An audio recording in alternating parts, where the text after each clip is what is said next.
This is Business Talk, and I'm Norman Liss. This program is devoted to helping people do business better, giving you tips and suggestions from experts on how you can get the most for your time and for your dollars in promoting, getting, and keeping business.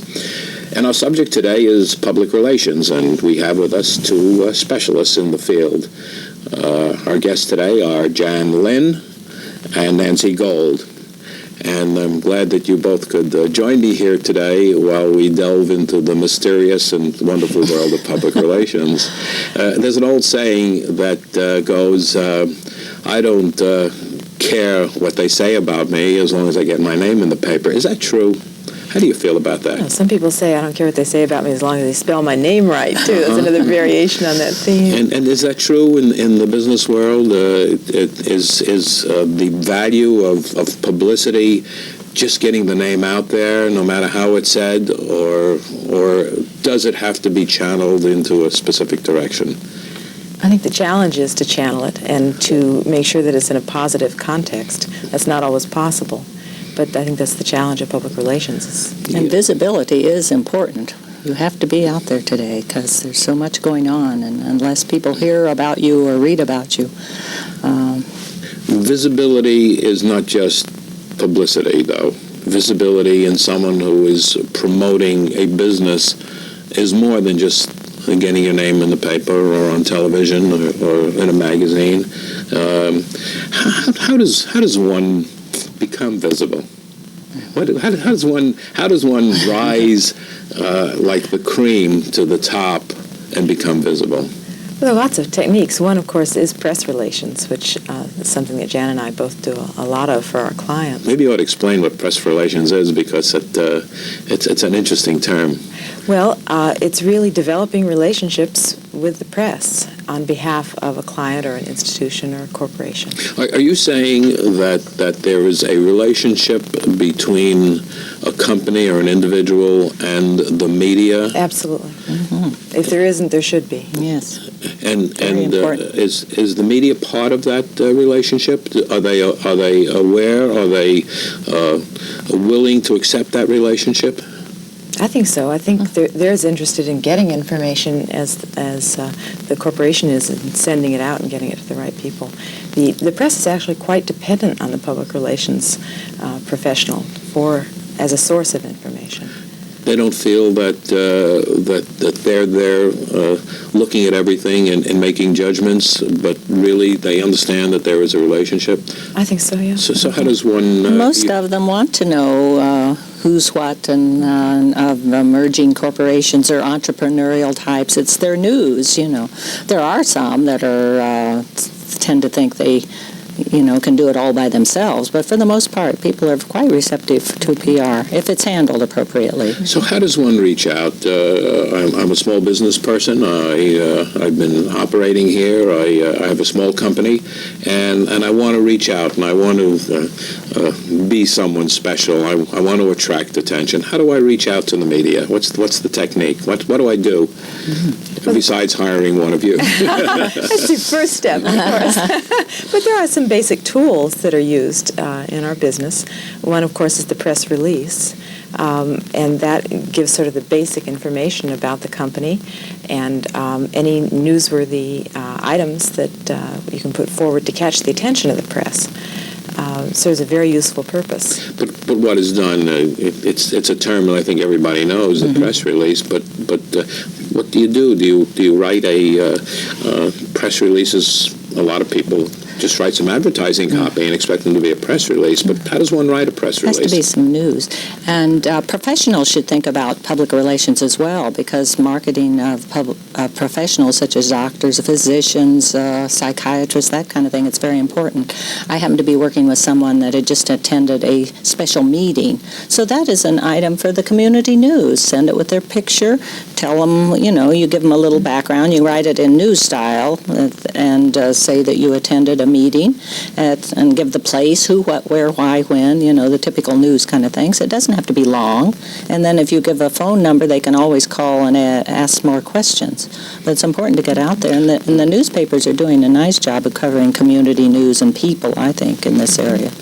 Jan, you mentioned in news style, but if someone's not a professional writer, how does a non-professional write news style? Probably the best way is read a similar news story and just change the words. Definitely. Basically, That's a good idea. There's a lot of information to go on that's actually in the newspaper. Yes. About who to send things to. For instance, the Gannett newspaper here in Westchester puts names down at the bottom of certain columns for community purposes and phone numbers and numbers everything. and They're deadlines. very nice. They're very nice to work with. I'm amazed. They're quite a nice job. But there are also good books in the library, Norman. You and I know there are wonderful books in the library that if you have some hesitation, you can be self-taught, and they give you some guidelines, too. And how do you create that image? What are the steps in creating an image? What do you do? I want to convey to people that I'm very good at what I do, and I want to convey it many, many times so that a lot of people will see it. So how do I create an image? Or do I just talk about who I am? Well, I think that there are many different tools to use. The press relations is one, and you want to get out on many different angles. You probably have a story to tell, Norman, in your business, whatever it may be, that would have many different angles to it. Some people call that kind of slicing the story. Slicing? Yeah, different ways, taking a different Explain that to whack at me. it. Well, I don't know that term. if you had a company that, develops many different products, you don't want to just talk about how great the company is. You want to slice that company up into its different segments and different product lines, and those might appeal to different audiences. It's very important, as Jan knows, to do research in terms of what your audience really is for that particular product or service. And then go at it in terms of what publications does that audience look to for information, and target that very closely so that you're not just putting out information kind of wildly, but you're really doing it in a very closely targeted way. So how do I slice me, young, eager, growing business man here? How do I slice myself up and talk about it? Because I've got this business where I've invented this little device that you put on a baby's a crib and to attract the baby's attention. So how do I don't want to slice up the baby, but what do I slice up in order to send that story out?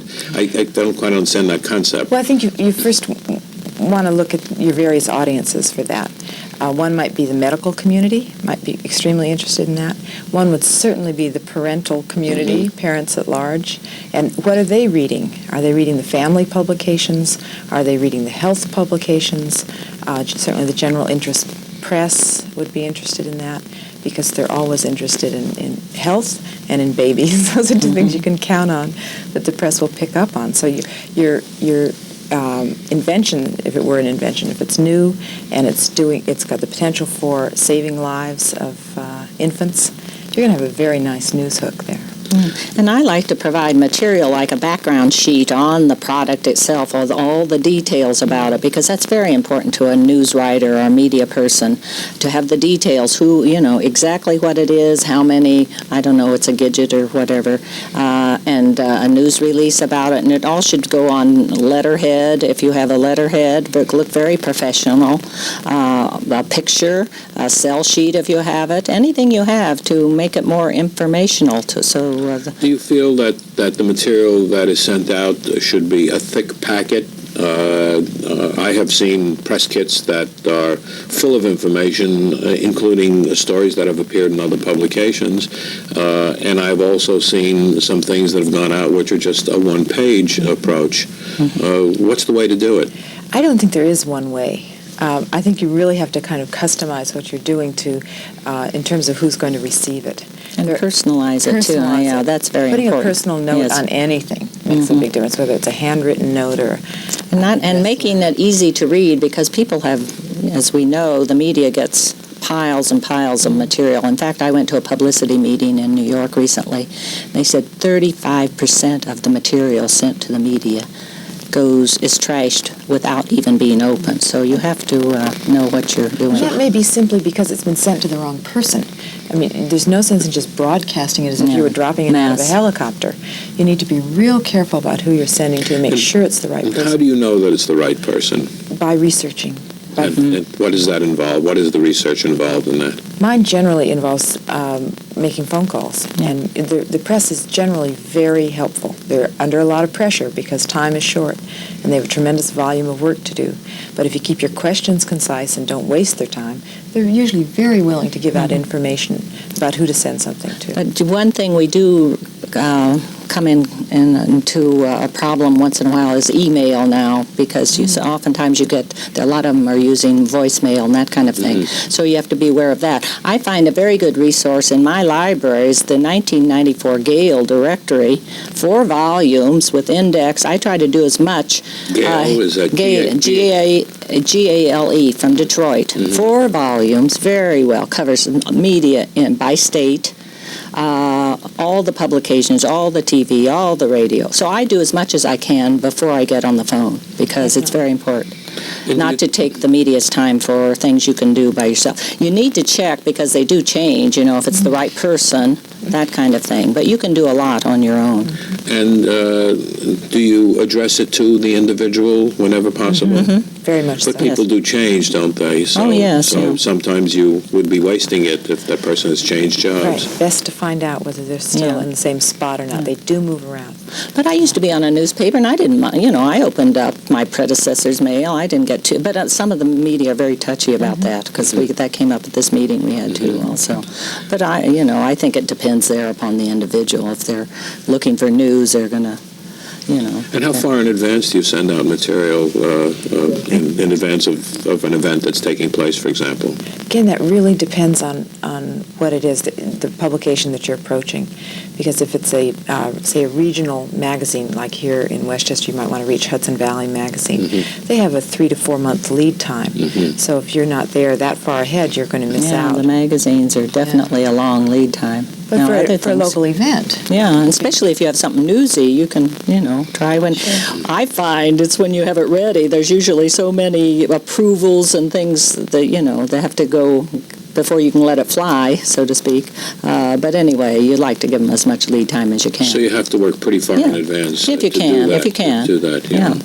And how about following up? So you send out 100 press releases. Does that mean you make 100 telephone calls? I think you make the key telephone calls. I'm not up for making 100 of them. No. In fact, I choose my media. Yeah, I don't me send too. out mass, because I find that's most of my clients aren't into that. So, and I try to call as many as I can in advance to see if they're even interested. I kind of pitch it in advance and try to personalize. I don't Even do a press release? You call in advance before you send out a press release? Oh, no, I try to I'm working one-on-one with a lot of trade and individual publications where I want to make a mark, that way. So I call those editors personally and pitch an angle for them personally, and I will have a letter. Yes, and I will send them a letter, and maybe I probably have a release to send along with it and a little background, but basically I'm sending a pitch to that editor. So I'm going to take off my hat as a manufacturer, and I'm going to put on my hat now as an editor. And I'm busy here working on a deadline, and telephone rings, and it's Jan Linn calling me, interrupting me, and I haven't got my answering machine on. And so the question that I ask now is there resentment when a telephone call comes in when someone is perhaps on a deadline or in the middle of writing a story? I start right off. I said, is this a bad time? Do you have a second? And they usually say, I have a second, or please call back, or I'm on deadline. But I think that's very important. So I remember from my media days, so I'm very careful. And I try to say, often you get the voicemail, and then I say, I think I have an interesting story that might appeal to you, and I am sending it to you. But at least they have your name, and they have a little. Somebody said voicemail's really wonderful for PR professionals or anybody that's trying to promote themselves. You have a chance to really pitch your story. You have some minutes, a few seconds there, and you have somebody said, give it to me in a headline, and I think that's a good way to do on voicemail or wherever you're trying to pitch. Maybe Nancy has some ideas too on that. That's very true. How important is that? Seems to take a lot of time to do the things that you're talking about. How important is it to get publicity? Well, it depends on your goals. There's some companies that aren't the least bit interested in it and keep a very low profile, but most companies companies today understand the importance of really being out there and being visible, and publicity is one of the best ways of doing that. And do you wear out your welcome by doing it too often? It can happen. I've had clients where the editor has said, "Oh, we've covered them so many times in the past. Haven't you got anything else?" It just sort of leaves you. On the other hand, when we think of an industry like automobiles, we think of Lee Iacocca, and I don't know who the president of General Motors is, but I guess Lee Iacocca isn't president of Chrysler, but he's identified. Or when you think of someone in your own field or your own industry or in advertising, you think of the people whose names appear all the time. And sometimes there are people who get an awful lot of publicity about themselves, making statements, appearing as speakers, being interviewed, just to keep that. Maybe we're back to that original question that I asked you. Is it important just to keep your name out there, or is it important to very, very narrowly be sure that you're quoted in the right sense? I think your name needs to be out there, but more than that, what that name stands for needs to be out there. It's sort of an empty exercise, in my view, to just get your name publicized. You really want that to mean something and be identified with whatever your cause is or your product or whatever it is that you're really trying to sell. How does one achieve stature? I like to suggest to people I'm working with that they put a personality. So many people, or many companies just have a corporate stance. I think people want to know who the person is behind that, and whatever you can do to develop that personality. And people can do it themselves. Small business people, they don't have to have a PR pro. If they're very good at it, they do have to set aside time and commitment. They have to be commitment. But I know some very clever people that are doing their own PR very successfully.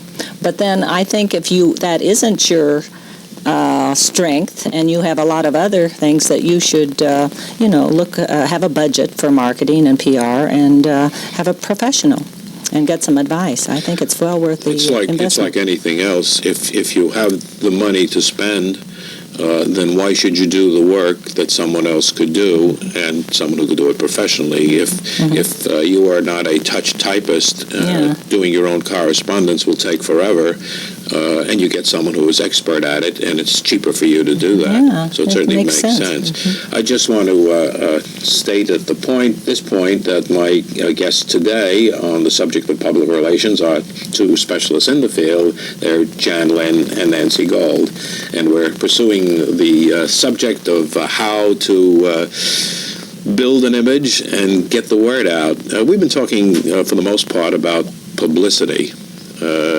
And public relations is more than publicity. There are other ways of conveying your fame, your capabilities, your image, and let's get into some of those. What are some of the other ways for someone, whether they be a local business or someone who just happens to be locally situated but is reaching out nationally? How do you get out there? How do you reach out to people and convey the image? I think one of the fundamental things is your graphic identity. In terms of setting up an image, because the consistency of a look, of certain colors that you choose, and how you present yourself in the printed matter that you use is terribly important, and it should be consistent throughout everything that you do.